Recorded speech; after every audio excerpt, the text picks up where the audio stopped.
Okay. Um, I have CTE, and I was first diagnosed with it at a VA hospital after I had a seizure. And, the doc told me, uh, she said I had increasing encephalopathy. And, just doing, I guess, some research on it. I asked her, hey, it's like CTE, and she said, yeah, I like CTE or something else because there are quite a few other like encephalopathy disorders or ways to get encephalopathy. It's a basically what it is just a damaged or not working or malfunction section or tissue over the brain. It's kind of a broad thing, and uh, it, you know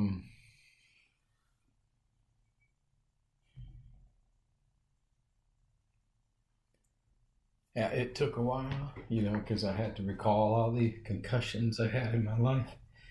And I'm sorry. Whew. This is not easy. Uh, so I've had 16 concussions, 3 or 4 seizures, and I don't know, a few hundred. By my math calculations, about 5 or 600, maybe more than that. Like what you would call bell rings in football or whatever you've done. Mine was mostly in football growing up. I had, well, I've had a lot of them. But anyway, so when I first thought, when a doctor first thought about CTE with me or depression, I was being diagnosed as even depression for, I don't know, maybe 10 years now or so, or a little bit further than that. And I those meds kind of never really helped. I tried and tried, and it was, you always say double it when they're for any antidepressant medications or any psychotic medications. Really, the default is to double it. And depression is, I think, is such an over diagnosed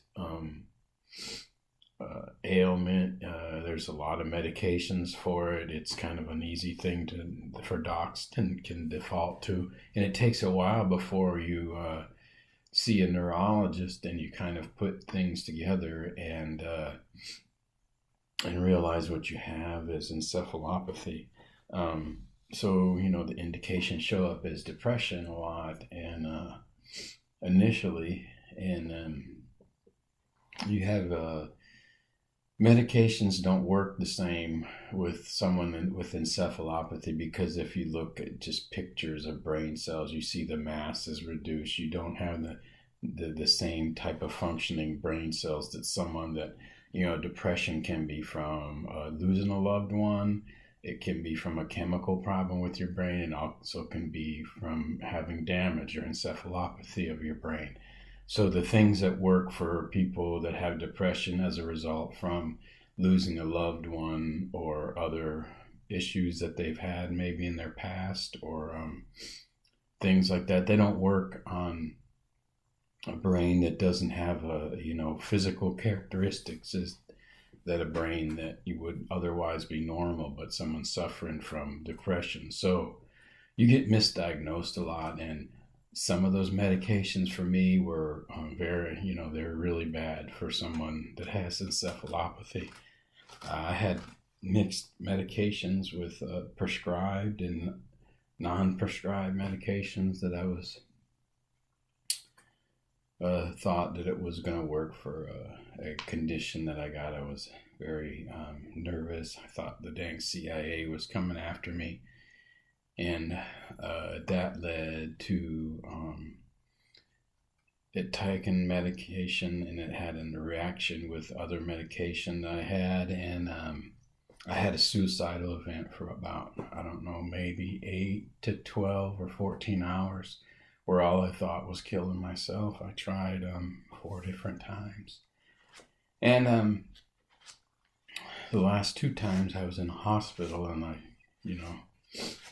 I like chewed the sheets with my teeth and wrapped them around my neck and put a chapstick in it and twisted until I couldn't twist anymore, and just went to sleep, and in the hospital bed. And the last thing I remember is that my tongue was felt like a softball, and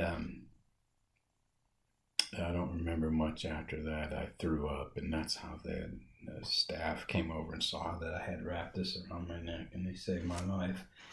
But when you have that happen, you have to pretty much prove to a court that you're sane, and that's not an easy thing to do when you have defective brain working.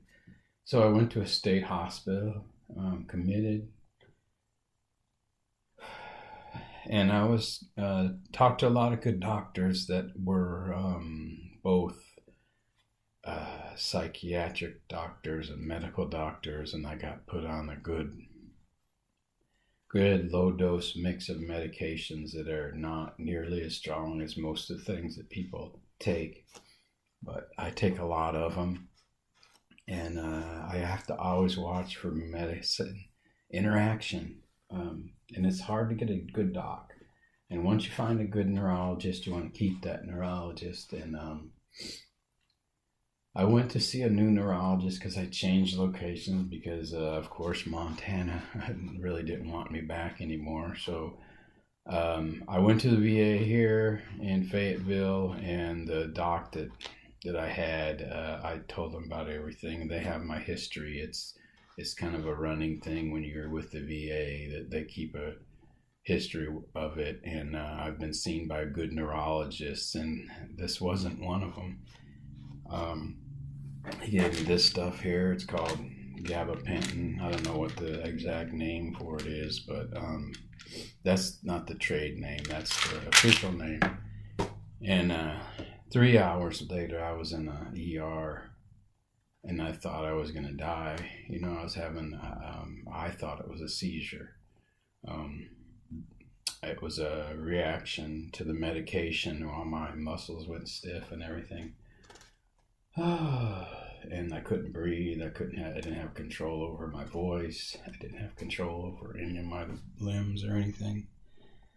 So I told the VA, look, I don't want to go to the doctor that does that. I want to go to one of my last doctors, my neurologists that understand what is encephalopathy, what works, what doesn't work, how you have to be gentle with medications, with medication changes, because your brain chemistry is just so critical when you start losing brain mass. And the VA is going to allow me to do that, but like other situations where normally a vet would get paid for travel, since I am going away from a hospital that does have a neurologist here, it's on my own dime. And I guess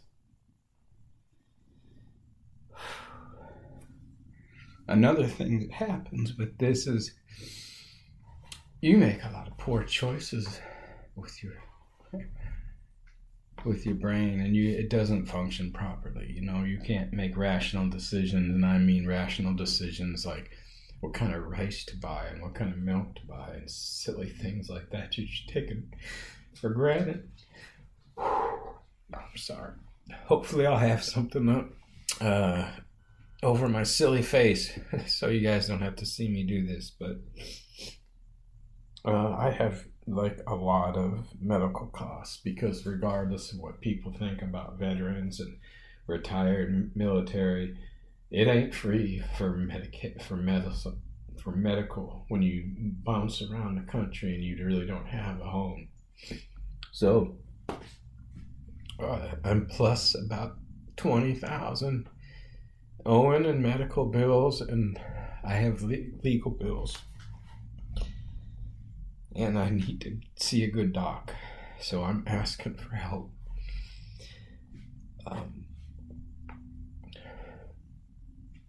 Thanks.